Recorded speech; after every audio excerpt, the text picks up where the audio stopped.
Vision செய்திகளுக்காக ஆனந்தி. விரிவான செய்திகளை காணும் முன் இன்றைய முக்கிய செய்திகள். போலி சைக்கிள் நிறுவனம் மீது வெளிநாட்டில் இருந்தும் புகார்கள். நிறுவன உரிமையாளரை பிடிக்க போலீசார் தீவிரம். புதுவை புதிய பேருந்து நிலையத்தில் சட்டமன்ற உறுப்பினர் ஆய்வு. மக்களுக்கு ஏதேனும் குறைகள் உள்ளதா என்று சோதனை. வில்லியனூர் மாதா கோவில் ஆலய தேரோட்டம். ஆயிரக்கணக்கான கிறிஸ்தவர்கள் பங்கேற்பு. அக்னி நட்சத்திரம் முதல் நாளிலேயே பூமியை குளிர வைத்த மழை 9ஆம் தேதி வரை பெய்ய வாய்ப்புள்ளதாக வானிலை ஆய்வு மையம் தகவல். இனி விரிவான செய்திகள். போலி சைக்கிள் நிறுவனம் மீது வெளிநாட்டில் இருந்தும் புகார்கள் குவிந்த வண்ணம் இருப்பதால் அதன் உரிமையாளரை கைது செய்யும் நடவடிக்கையில் இணையவழி போலீசார் இறங்கியுள்ளனர்.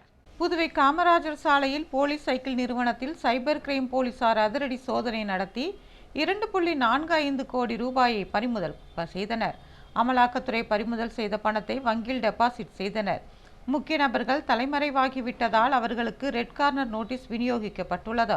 இருப்பினும் போலி சைக்கிள் நிறுவனம் போலீசாரால் முழுவதுமாக முடக்கப்படாமல் தொடர்ந்து செயல்பட்டு வருகிறது. போலீசார் வழக்கு பதிவுக்கு பிறகும் போலி சைக்கிள் நிறுவனம் தொடர்ந்து செயல்படுவதால் இதனை அறியாமல் பணத்தை தொடர்ச்சியாக பொதுமக்கள் முதலீடு செய்து வருகின்றனர். பாதிக்கப்பட்டவர்கள் புகார் கொடுக்காமல் இருக்க சம்பந்தப்பட்ட நிறுவனத்தினர் வாட்ஸ்அப் குழுக்களை வைத்து அதில் பல்வேறு ஆசை வார்த்தைகளை கூறி மேலும் புகார் கொடுக்காமல் தடுத்து வருவதாக தகவல் வெளியாகியுள்ளது. போலி சைக்கிள் நிறுவனத்திற்கு எதிராக சைபர் கிரைம் காவல் நிலையத்தில் புகார்கள் குவிந்த வண்ணம் உள்ளது. இதனிடையே பிரான்ஸ் நாட்டில் உள்ளவர்களும் இதில் ஏமாற்றப்பட்டுள்ளது தெரிய வந்துள்ளது. பிரான்சில் வசிக்கும் 2 பேர் இது குறித்து புதுச்சேரி இணையவழி காவல் நிலையத்திற்கு மெயில் மற்றும் வாட்ஸ்அப் மூலம் வீடியோ பதிவு செய்து தங்களது புகார்களை அனுப்பியுள்ளனர்.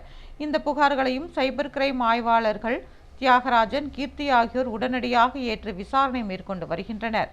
இதனிடையே இந்த மோசடியில் தொடர்புடைய கேரளாவை சேர்ந்த நிஷாத் அகமது உள்ளிட்ட 4 பேர் தலைமறைவாக உள்ள நிலையில் அவர்கள் முன்ஜாமீன் கேட்டு நீதிமன்றத்தை நாடியுள்ளனர். இதில் நிஷாத் அகமதுவை தவிர மற்ற 3 பேருக்கும் ஜாமீன் வழங்கப்பட்டுள்ளது. புதுவை புதிய பேருந்து நிலையத்தை சட்டமன்ற உறுப்பினர் நேரு இன்று ஆய்வு செய்தார். புதுவை உருளையன்பேட்டை மறைமலை அடிகள் சாலையில் ஸ்மார்ட் சிட்டி திட்டத்தின் மூலம் புதிதாக கட்டப்பட்டுள்ள ராஜீவ்காந்தி பேருந்து நிலையம் திறக்கப்பட்டுள்ளது. புதிய பேருந்து நிலையம் மக்கள் பயன்படுத்தும் வகையில் உள்ளதா?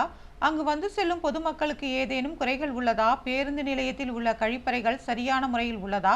பேருந்து நிலையத்திற்கு வந்து செல்லும் பயணிகளுக்கு சரியான முறையில் குடிநீர் கிடைக்கிறதா? பேருந்துகள், ஆட்டோக்கள் மற்றும் டெம்போக்கள் நிறுத்துவதற்கு போதுமான இடங்கள் உள்ளதா என்று சட்டமன்ற உறுப்பினர் நேரு இன்று ஆய்வு மேற்கொண்டார். ஆய்வின் போது புதுவை நகராட்சி ஆணையர் கந்தசாமி, காவல் கண்காணிப்பாளர் செல்வம், உருளையன்பேட்டை ஆய்வாளர் கார்த்திகேயன் மற்றும் காவல்துறை அதிகாரிகள், நகராட்சி அதிகாரிகள், மனிதநேய மக்கள் சேவை இயக்க பிரமுகர்கள், நிர்வாகிகள் உடனிருந்தனர்.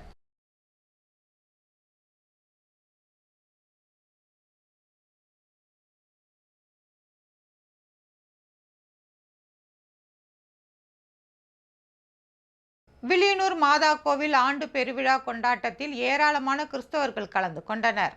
புதுவை வில்லியனூர் தூய லூர்து அன்னை ஆலயத்தின் 148ஆம் ஆண்டு பெருவிழா கடந்த 26ஆம் தேதி கொடியேற்றத்துடன் தொடங்கியது. நாள்தோறும் காலை மாலையில் திருப்பலி, சிறிய தேர்பவனி நடைபெற்றது. நேற்று மாலை புதுவை கடலூர் மறைமாவட்ட பேராயர் பிரான்சிஸ் கலிஸ்ட் தலைமையில் சிறப்பு திருப்பலி நடைபெற்றது. தொடர்ந்து மாதாவிற்கு வைர கிரீடம் சூட்டப்பட்டு பெருவிழா ஆடம்பர தேர்பவனி நடைபெற்றது. எதிர்க்கட்சித் தலைவர் சிவா தேர்பவனியை தொடக்கி வைத்தார். தேர்பவனியின் போது வீடுதோறும் கிறிஸ்தவர்கள் ரோஜா, மல்லிகை, சம்பங்கி போன்ற மலர்களை தூவி வழிபட்டனர். ஆடம்பர தேர்பவனியில் ஆயிரக்கணக்கான மக்கள் பங்கேற்றனர். விழா ஏற்பாடுகளை அருட்தந்தையர்கள் ஆர்பர்ட், ஆல்வின் அன்பரசு, டொமினிக் சேவியோ, துணைத் தலைவர் ஆசி மரியநாதன், தர்மதுரை, விழா குழுவினர் மற்றும் பங்கு மக்கள் செய்திருந்தனர்.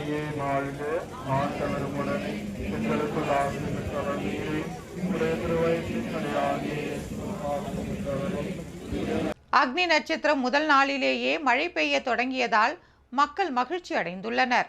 இந்த மழை வரும் 9ஆம் தேதி வரை தொடர வாய்ப்புள்ளதாக வானிலை ஆய்வு மையம் தெரிவித்துள்ளது. புதுவையில் கடந்த மார்ச் முதல் கோடை வெயில் கொளுத்தி வருகிறது. நாள்தோறும் சராசரியாக 98 டிகிரி வெப்பநிலை பதிவானது. இந்நிலையில் அக்னி நட்சத்திரம் நேற்று தொடங்கியது. நடப்பு கோடையில் அதிகபட்சமாக அக்னி நட்சத்திரம் முதல் நாளிலேயே 100.6 டிகிரி வெப்பம் பதிவானது. காலை 11 மணி முதல் மதியம் 3 மணி வரை அனல் காற்று வீசியது. இதனால் விடுமுறை நாளிலும் பொதுமக்கள் வீடுகளிலேயே முடங்கினர். வாகன ஓட்டிகள் வெயிலின் உக்கிரம் தாங்காமல் கடும் அவதிக்கு ஆளாயினர். இதனால் அக்னி நட்சத்திர காலத்தை எப்படி கடக்கப் போகிறோம் என்ற அச்சத்தில் மக்கள் இருந்தனர். இந்நிலையில் வருகின்ற 9ஆம் தேதி வரை தமிழகம், புதுச்சேரியில் லேசான மழை பெய்யும் என்று வானிலை ஆய்வு மையம் அறிவித்திருந்தது. ஆனால் புதுவையில் மழை பெய்யும் எந்த சூழலும் இல்லாமல் இருந்தது. காலை முதல் வெப்ப சூழலே நிலவி வந்தது. நேற்று மாலை 5 மணிக்கு மேல் திடீரென்று வானிலையில் மாற்றம் ஏற்பட்டது. வானில் கருமேகங்கள் திரண்டன. இரவு 7 மணிக்கு மேல் பலத்த காற்றுடன் புதுவை நகரம் முழுவதும் மழை பெய்தது. சுமார் 1 மணி நேரம் மழை பெய்தது. மழையால் சாலைகளில் வெள்ள நீர் பெருக்கெடுத்து ஓடியது. பூமி குளிர்ந்து மேலும் இதமான குளிர்ச்சியான காற்று வீசியது. இதனால் வெப்பத்தால் அவதிப்பட்டு வந்த மக்கள் மகிழ்ச்சி அடைந்தனர்.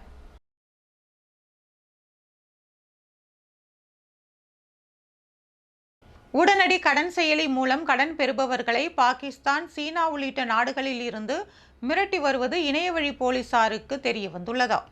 புதுவை சைபர் கிரைம் போலீசார் பொதுமக்களுக்கு விடுத்துள்ள எச்சரிக்கை பதிவில் சமூக வலைதளங்களான இன்ஸ்டாகிராம், முகநூல், வாட்ஸ்அப் போன்றவற்றில் உடனடி கடன் தருவதாக பல விளம்பரங்கள் வந்த வண்ணம் உள்ளதாகவும், பொதுமக்கள் உடனடியாக கடன் பெறுவதற்கு அந்த செயலியை தொலைபேசியில் பதிவிறக்கம் செய்து கடன் பெற்றால் இணையவழி குற்றவாளிகள் பதிவிறக்கம் செய்த செயலி மூலம் புகைப்படம் மற்றும் தொலைபேசி எண்களை திருடிவிடுவார்கள் என்றும் தெரிவிக்கப்பட்டுள்ளது.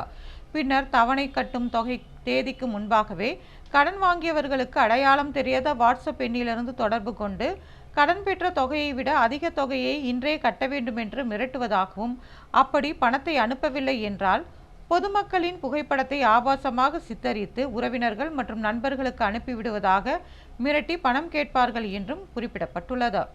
மேலும் அந்த செயலியை பதிவிறக்கம் செய்து அதில் கேட்பவைகளுக்கு ஓகே கொடுத்தால் சைபர் குற்றவாளிகள் பணம் கேட்டும் புகைப்படத்தை ஆபாசமாக சித்தரித்து மிரட்டுவதாகவும், இதுபோன்று புதுச்சேரி இணையவழி காவல் நிலையத்தில் 100க்கும் மேற்பட்ட புகார்கள் வந்துள்ளதாகவும், விசாரணையில் இணையவழி குற்றவாளிகள் பாகிஸ்தான், சீனா, கம்போடியா போன்ற நாடுகளில் இருந்து வாட்ஸ்அப் மூலம் மிரட்டுவது கண்டுபிடிக்கப்பட்டுள்ளதாகவும் தெரிவிக்கப்பட்டுள்ளது. இணையவழி சம்பந்தமான சந்தேகங்கள் மற்றும் புகார்கள் அளிக்க இலவச தொலைபேசி 1930 அல்லது இணையவழி முகவரி மற்றும் இணையவழி காவல் நிலைய தொலைபேசி எண்களை தொடர்பு கொள்ளலாம் என்றும் குறிப்பிடப்பட்டுள்ளது. தேர்தலின் போது அறிவித்த எந்த ஒரு நலத்திட்டங்களையும் என்ஆர் காங்கிரஸ் அரசு செய்யவில்லை என்று காங்கிரஸ் குற்றம் சாட்டியுள்ளது. புதுச்சேரி நெல்லித்தோப்பு தொகுதியின் காங்கிரஸ் நிர்வாகிகளின் ஆலோசனை கூட்டம் நவீனா கார்டன் திருமண மண்டபத்தில் நடைபெற்றது. காங்கிரஸ் கட்சியின் பொதுச் செயலாளர் பழனி தலைமையில் நடைபெற்ற இந்த நிகழ்ச்சியில் சிறப்பு விருந்தினர்களாக மாநில தலைவர் வைத்திலிங்கம், முன்னாள் முதலமைச்சர் நாராயணசாமி, சட்டமன்ற கட்சி தலைவர் வைத்தியநாதன் எம்எல்ஏ, வட்டார காங்கிரஸ் தலைவர் சண்முகம் உள்ளிட்ட முன்னாள் அமைச்சர்கள், சட்டமன்ற உறுப்பினர்கள் கலந்து கொண்டனர். ஆலோசனை கூட்டத்தில் பேசிய காங்கிரஸ் கட்சி தலைவர் வைத்திலிங்கம், தேர்தல் நேரத்தில் அறிவிக்கப்பட்ட எந்த திட்டங்களையும் ரங்கசாமி தலைமையிலான அரசு செயல்படுத்தப்படவில்லை என்றும், தற்போது இருக்கின்ற அனைத்து திட்டங்களும் காங்கிரஸ் ஆட்சியிலேயே கொண்டு வரப்பட்டது என்று கூறினார். மேலும் நெல்லித்தோப்பு சட்டமன்ற தொகுதியின் சட்டமன்ற உறுப்பினர் இருக்கிறாரா என்பது தெரியாமல் உள்ளார். தொகுதி வளர்ச்சியில் அவர் எந்தவிதமான அக்கறையும் செலுத்தவில்லை என்று குற்றம் சாட்டினார். பெண்களுக்கான நலத்திட்ட உதவிகளை பெற்றுத்தரவில்லை என்றும் அடுக்கடுக்கான குற்றங்களை அவர் சாட்டினார். இந்த கூட்டத்தில் நெல்லித்தோப்பு தொகுதியை சேர்ந்த ஏராளமானோர் கலந்து கொண்டனர். பல்வேறு அமைப்புகளில் இருந்து விலகியவர்கள் சட்டமன்ற உறுப்பினர் கல்யாணசுந்தரம் முன்னிலையில் பாஜகவில் இணைந்தனர். புதுவை காலாப்பட்டு சட்டமன்ற தொகுதிக்குட்பட்ட நாவர்குளம் பகுதியை சேர்ந்த 100க்கும் மேற்பட்ட இளைஞர்கள் பல்வேறு அமைப்புகளில் இருந்து விலகி பாரதிய ஜனதா கட்சி பொறுப்பாளர் அசோக், நாகராஜ் மற்றும் சந்துரு ஆகியோர் தலைமையிலும் சட்டமன்ற உறுப்பினர் கல்யாணசுந்தரம் முன்னிலையில் தங்களை பாஜகவில் இணைத்துக் கொண்டனர்.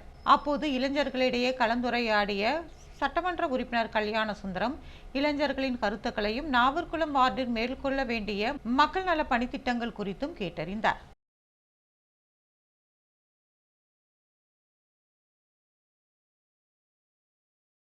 புதுவை நகர பகுதியில் நாளை மின்தடை ஏற்படும் என்று மின்துறை தெரிவித்துள்ளது. புதுவை வில்லியனூர் மின்னழுத்த பாதையில் செவ்வாய்க்கிழமையன்று காலை 9 மணி முதல் மாலை 6 மணி வரை பராமரிப்பு பணிகள் மேற்கொள்ளப்பட இருப்பதால் மரப்பாலம் மற்றும் வெங்கடா நகர் துணை மின் நிலையங்களிலிருந்து மின் விநியோகம் பெறும் பகுதிகளில் மின்தடை ஏற்படும் என்று மின்துறை அறிவித்துள்ளது. புதுச்சேரி நகர பகுதி முழுவதும் கடற்கரை சாலை முதல் எல்லைப்பிள்ளை சாவடி வரை, அரியாங்குப்பம் முதல் முத்தியால்பேட்டை வரையிலும் மின்தடை ஏற்படும் என்று மின்துறை அறிவித்துள்ளது. நெல்லித்தோப்பு திமுக சார்பில் நீர்மோர் பந்தல் அமைக்கப்பட்டுள்ளது. புதுச்சேரியில் நாளுக்கு நாள் கோடை வெப்பமானது அதிகரித்து வருகிறது. இதனையொட்டி பொதுமக்கள் பயன்பெறும் வகையில் நெல்லித்தோப்பு தொகுதிக்குட்பட்ட லெனின் வீதியில் பொதுக்குழு உறுப்பினர் கார்த்திகேயன் தலைமையில் நீர்மோர் பந்தல் அமைத்து பொதுமக்களுக்கு இலவசமாக நீர்மோர், பழச்சாறு, வெள்ளரிக்கார், தர்பூசணி, இளநீர் உள்ளிட்டவை வழங்கும் நிகழ்ச்சி நடைபெற்றதா. சிறப்பு விருந்தினராக எதிர்க்கட்சித் தலைவரும் மாநில அமைப்பாளருமான சிவா, உருளையன்பேட்டை தொகுதி திமுக பொறுப்பாளர் கோபால் ஆகியோர் கலந்து கொண்டு பொதுமக்களுக்கு நீர்மோர்கள் வழங்கினர். இந்நிகழ்ச்சியில் தொகுதி செயலாளர் நடராஜன், தலைமை பொதுக்குழு உறுப்பினர் வேலவன், தொழிற்சங்க தலைவர் அண்ணா அடைக்கலம், மாநில தகவல் தொழில்நுட்ப அணி அருண் உள்ளிட்ட பலர் கலந்து கொண்டனர்.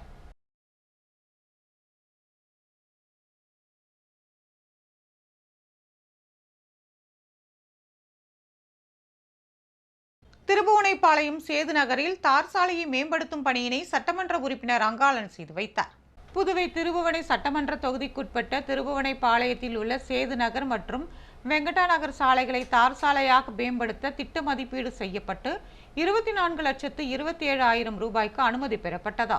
இதனைத் தொடர்ந்து இப்பணிகளுக்கான பூமி பூஜை நடைபெற்றதா. திருபுவனை தொகுதியின் சட்டமன்ற உறுப்பினர் அங்காளன் கலந்து கொண்டு பூமி பூஜை செய்து பணியினை தொடக்கி வைத்தார். நிகழ்ச்சியில் பொதுப்பணித்துறை தலைமை பொறியாளர் வீரச்செல்வம், செயற்பொறியாளர் சந்திரகுமார், உதவி பொறியாளர் பன்னீர், இளநிலை பொறியாளர் கிருஷ்ணன் உள்ளிட்ட பலர் கலந்து கொண்டனர்.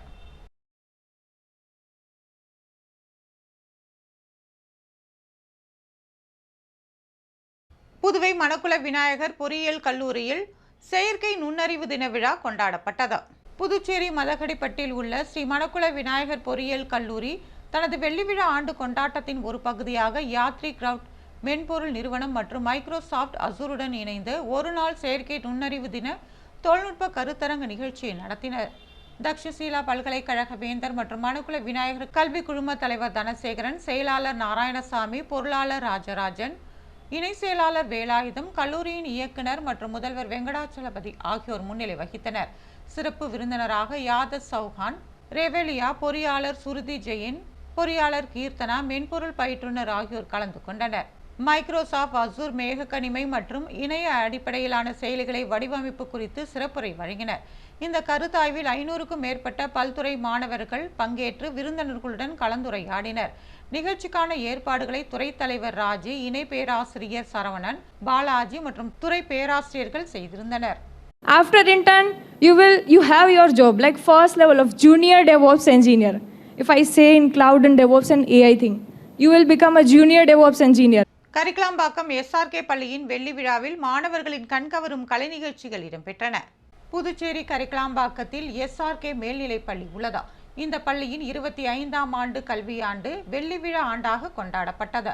பள்ளி தாளாளர் மகேந்திரன் தலைமை தாங்கிய இந்த விழாவில் சிறப்பு விருந்தினராக நடிகை தேவயானி கலந்து கொண்டார்.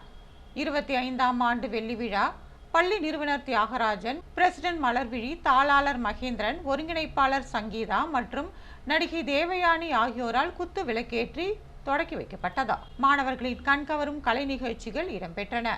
மேலும் பள்ளியில் KG முதல் 12ஆம் வகுப்பு வரை பயிலும் மாணவர்களுக்கு மதிப்பெண் அடிப்படையில் முதல் 2 இடங்களை பிடித்தவருக்கும் சிறப்பாக செயல்பட்டவர்களுக்கும் விருதுகளும் கேடயமும் வழங்கப்பட்டது. மேலும் பள்ளியின் நலனில் அக்கறை கொண்டவர்களுக்கு சால்வை அணிவித்து நடிகை தேவயானி மற்றும் தாளாளர் மகேந்திரன் ஆகியோர் கௌரவப்படுத்தினர். இந்த விழாவில் KG மாணவர்கள் சிறப்பாக அரங்கேற்றிய அனைத்து மதங்களும் ஒன்றென உணர்த்தும் கலை விழா அனைவரையும் நெகிழ்ச்சி அடைய செய்ததோ. தொடர்ந்து கராத்தே, குங்ஃபு, பரதம், கீபோர்டு, சிலம்பம் ஆகிய கலைகளை மாணவர்கள் மேடையில் சிறப்பாக அரங்கேற்றினர். SRK பள்ளி மாணவர்களின் நடனங்கள் இடம்பெற்றன. அது மட்டுமல்லாது பல்வேறு நடன நிகழ்ச்சிகளும் இடம்பெற்றன. விழாவின் இறுதியில் பள்ளி வளர்ச்சிக்கு துணையாக செயல்பட்ட அனைத்து ஆசிரியர் பெருமக்களையும் சிறப்பிக்கும் வகையில் பள்ளி தாளாளர் மகேந்திரன், பள்ளியின் ஒருங்கிணைப்பாளர் சங்கீதா ஆகியோர் அவர்களுக்கு பரிசுகளை வழங்கி பாராட்டினர். புதுவையில் இன்றைய தங்கம் மற்றும் வெள்ளி விலை விவரம். தங்கம் 1 கிராம் 8,775 ரூபாய். ஒரு சவரன் தங்கம் 70,200 ரூபாய். வெள்ளி 10 கிராம் 1,050 ரூபாய். மீண்டும் இன்றைய முக்கிய செய்திகள். போலி சைக்கிள் நிறுவனம் மீது வெளிநாட்டில் இருந்தும் புகார்கள். நிறுவன உரிமையாளரை பிடிக்க போலீசார் தீவிரம். புதுவை புதிய பேருந்து நிலையத்தில் சட்டமன்ற உறுப்பினர் ஆய்வு. மக்களுக்கு ஏதேனும் குறைகள் உள்ளதா என்று சோதனை. வில்லியனூர் மாதா கோவில் ஆலய தேரோட்டம். ஆயிரக்கணக்கான கிறிஸ்தவர்கள் பங்கேற்பு. அக்னி நட்சத்திரம் முதல் நாளிலேயே பூமியை குளிர வைத்த மழை 9ஆம் தேதி வரை பெய்ய வாய்ப்புள்ளதாக வானிலை ஆய்வு மையம் தகவல். இத்துடன் செய்திகள் நிறைவு பெறுகிறது. வணக்கம்.